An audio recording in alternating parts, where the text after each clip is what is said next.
Hey guys, Barnaby Bumble here. Finally, here with my very first fountain pen review. Man, it has been an adventure getting to this point. I've had a series of video problems. Finally got that worked out. And then I had every audio problem known to man. All right. So the pen we're going to review today, for the inaugural review, is the OMAS Ogiva Vintage. You can see vintage is part of the name. It's not a vintage pen. It's a modern pen. As far as I know, you cannot get there's not a video review at least, of this pen anywhere else on the intertubes. So if you know of one, put it in the comments, and hopefully that will be helpful. But as far as I know, this is the only one. All right, this is the box it comes in. Very nice box. It's a limited edition pen, and it comes with sort of limited edition packaging. That's the outer box. You get that one open, and here is the inner box. And it's not kidding around. It's a serious box. All right. Get this thing open. It's heavy. Get that open. Let's just give you I don't know what that's made of. I mean, it seems to be just cardboard, but it's the heaviest cardboard I have ever felt in my life.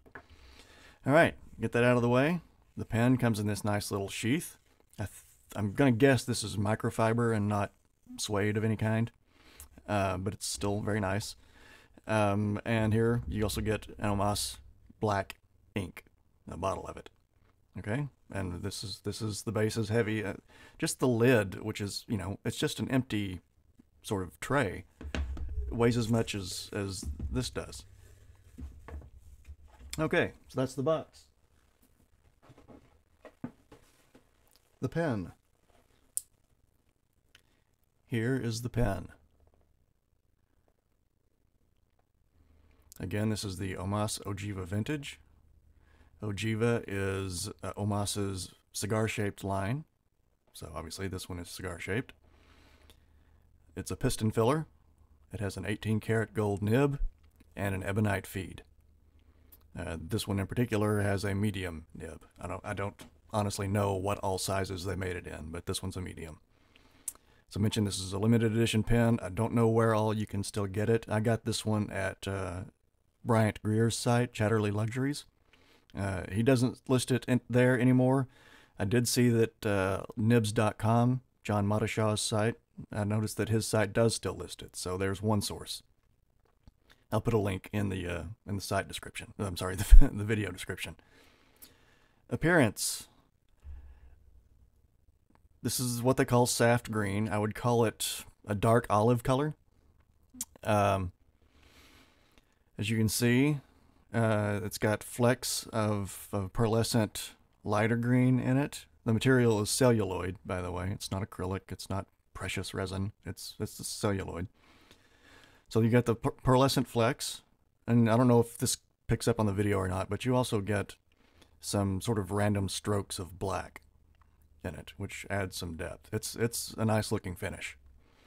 The metal is rose gold.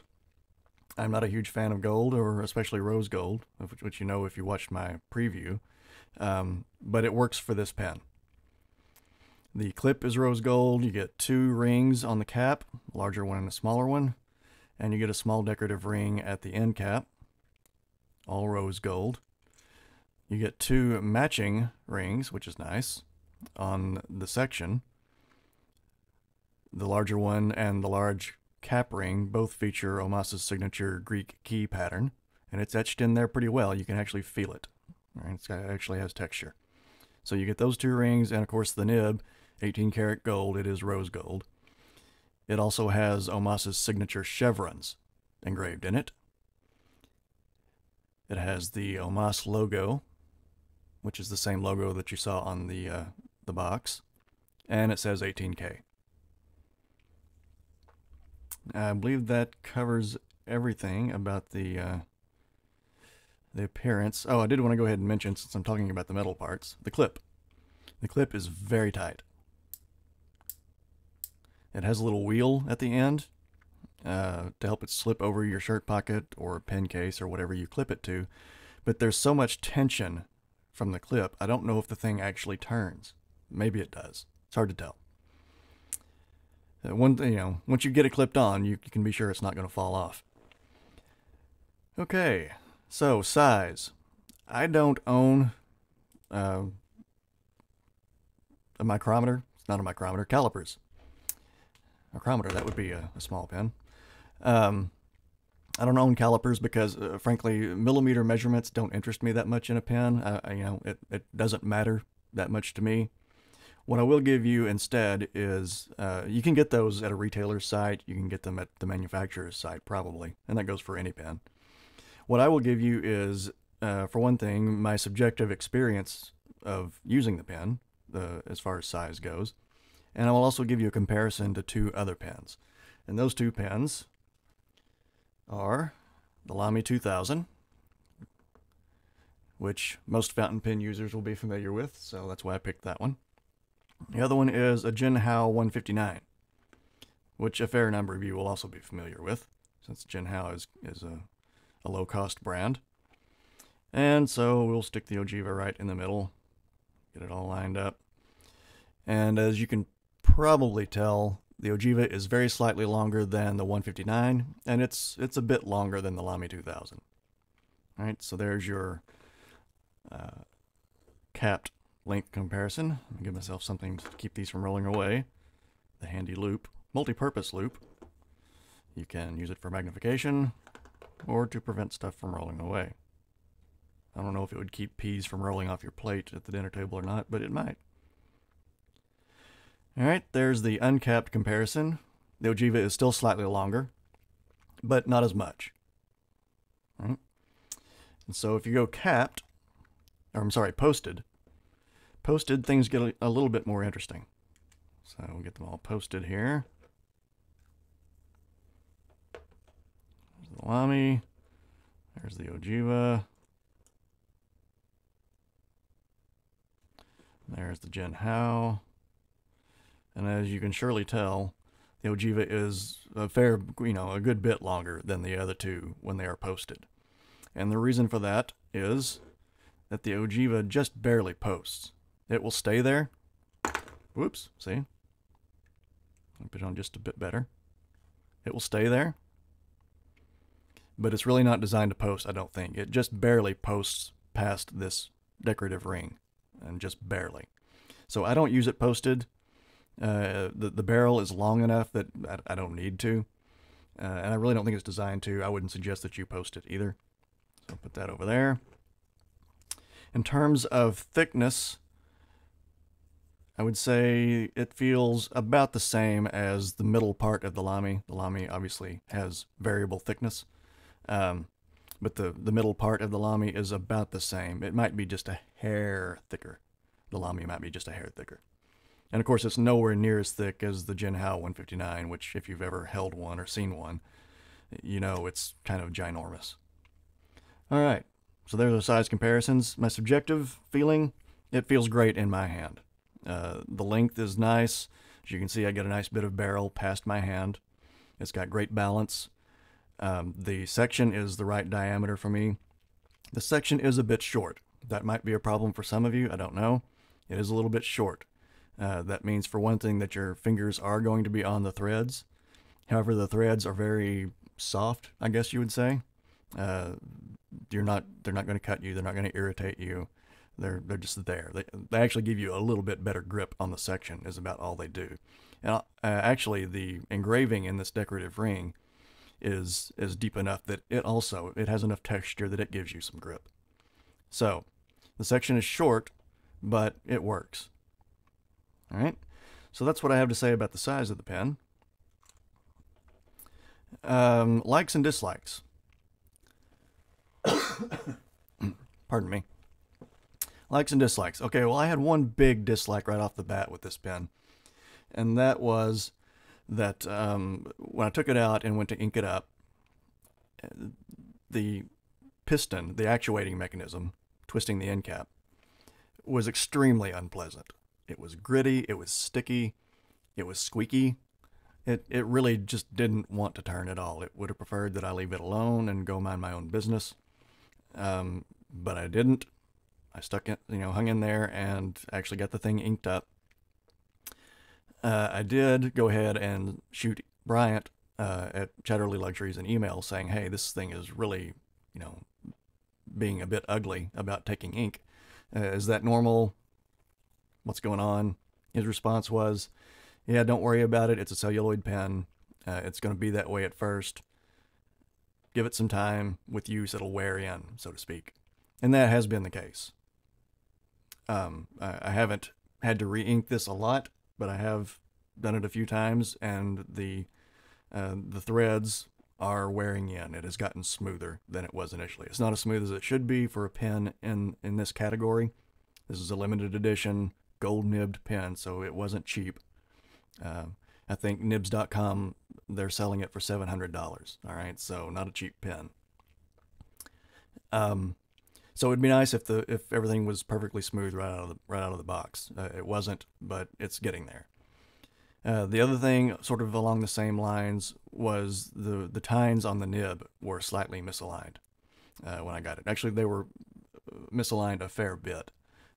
It would write fairly smoothly, but as is usually the case with misaligned tines, at certain angles, and in this case it was, I think, upstrokes from left to right, it was scratchy.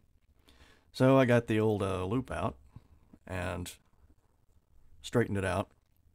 Since then, it has written gloriously. This is a terrific writer. The nib is smooth, just buttery smooth, and it lays down a very wet line of ink. It's a little bit of an ink cannon. It's not kidding around about giving you some ink. What else? Let's see. The looks of the pen, it didn't grab me right off the bat when I saw it on the website. It's a bit understated, which I like generally, but like I said, I don't like rose gold, so that probably put me off a little bit. But I was looking for a green pen because I didn't have one, and I wanted an OMAS pen because I didn't have one of those either. So here we go, two birds with one stone. And once I got it in my hands, I really like it. It's a very handsome pen. The celluloid has great depth. The pearlescence really adds something. And the rose gold blends well with the sort of dark olive green, so it doesn't look quite as showy as gold tends to. All right, so I've covered that. Sorry, I'm just going over my notes here. As a writer, as a writing instrument, and that's how I judge all of my pens, as writers. I don't buy pens to put in a glass case and look at. I don't buy them to, put in a drawer and say I have it. I use pens to write with. I don't, if I'm not going to write with it, I don't buy it. If I'm not going to carry it around with me, I don't buy it. So every pen I have is sort of an everyday carry pen for me. I rotate through them, so they don't go with me every day, but they are carry around pens. And this is a terrific pen for that purpose. The size means it's not a problem. It will fit in pretty much any pen case. It's a little bit long, so if you have a shorter pen case, that could be a little bit difficult, but I doubt it. The thickness is not a problem in any pen case, except the only one I've tried that was a problem is a case that is a problem for any pen of any size whatsoever, and that's an Aston 4-pen case, which I just don't use because it's such a pain getting pens in and out of it. Other than that, it's going to behave really well as far as carrying it around. And as I said, as a writer, you can take, I write with this thing at work, you can take notes with it. It's not going to skip, it's not going to hard start on you, unless you've got some crazy ink in there. I have never had it hard start. I've never had it skip. So if you're sitting in a meeting taking notes, you're going to take notes. The only thing you would have to watch out for is, since it is a piston filler and there is no ink window, you have to be careful that you might run out of ink. And that might be one thing that I would like to have is a little bit of an ink window on it. What else? The section. I could stand for the section to have a little contouring. Pelican does that. Delta, I believe, does that. Several pen makers do. This one is straight-sided. So it's, like as I said earlier, it feels fine in my hand. I just like that contouring. It's a nice sort of bonus. They'll feel even a little bit better if they have a little contour. yeah, I think that's it as far as my initial thoughts on the pen. So let's get on with some writing here before we run out of time. Get my loop out of the way. I don't think I'll need that. I'm going to write on a few different papers here because these things behave differently on different papers, and it's possible that, you know, if I cover a few, I'll cover some papers that viewers are actually using. So this is a Quo Vadis Habana notebook, so it has the Clairefontaine paper in it. Get this guy opened up. Now watch, it's going to hard start because I said it doesn't. The ink I have in it is Pelikan Edelstein Garnet, so it's going to be bright red. Nope, no hard start. This is an OMAS Ogiva vintage. And let's check in on the brown fox.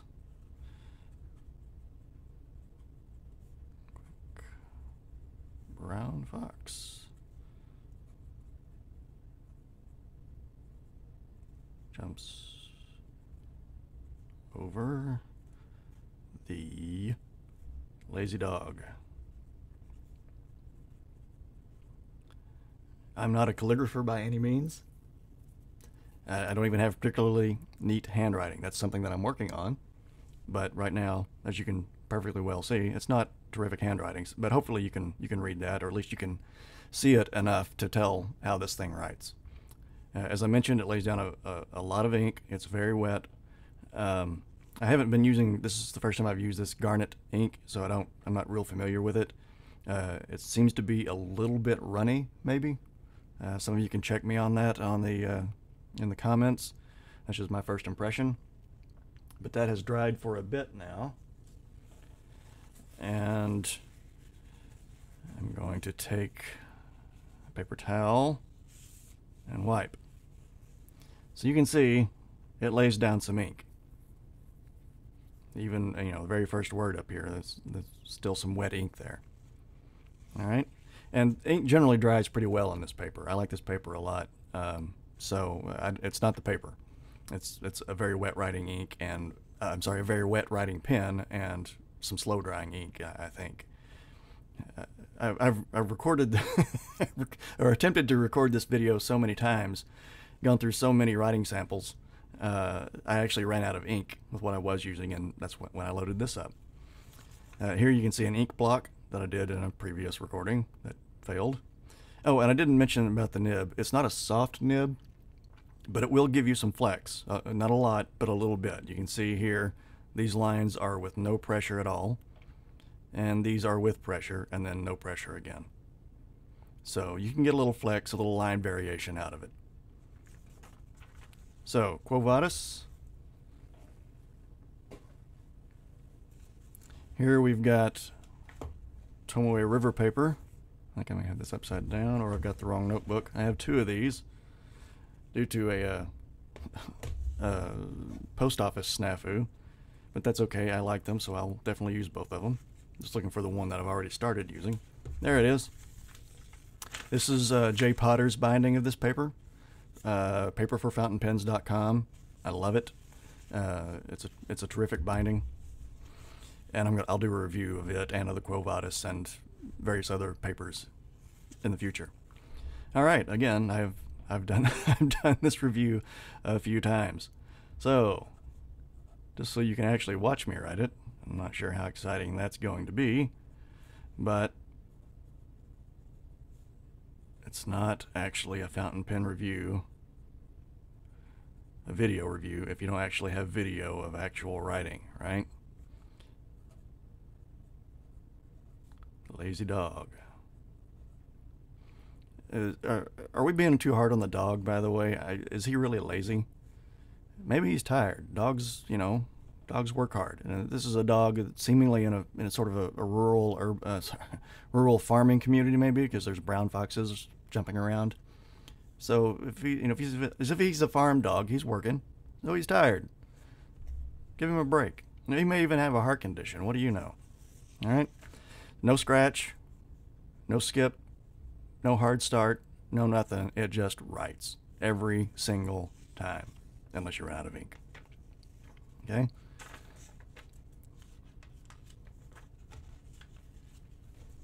So there's Tomoe River paper. Hold please. Rhodia. Everybody's got Rhodia. So that's a good comparison. Where are we here? Here we are.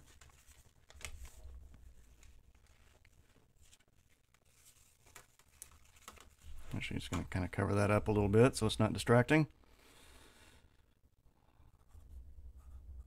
This wasn't a hard start. That was me not quite getting the nib at the right angle. The quick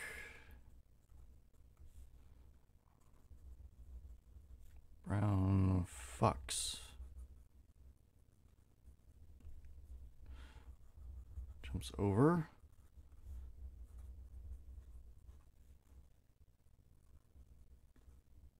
Lazy dog. You can see my Z's and Y's are hard to tell apart. And that's just how that works. There seems to be nothing I can do about it. Again, obviously Rhodia paper is very smooth, so there's no scratch, no skipping, no hopping, no jumping, no frolicking, no general nonsense. Just a good clean line.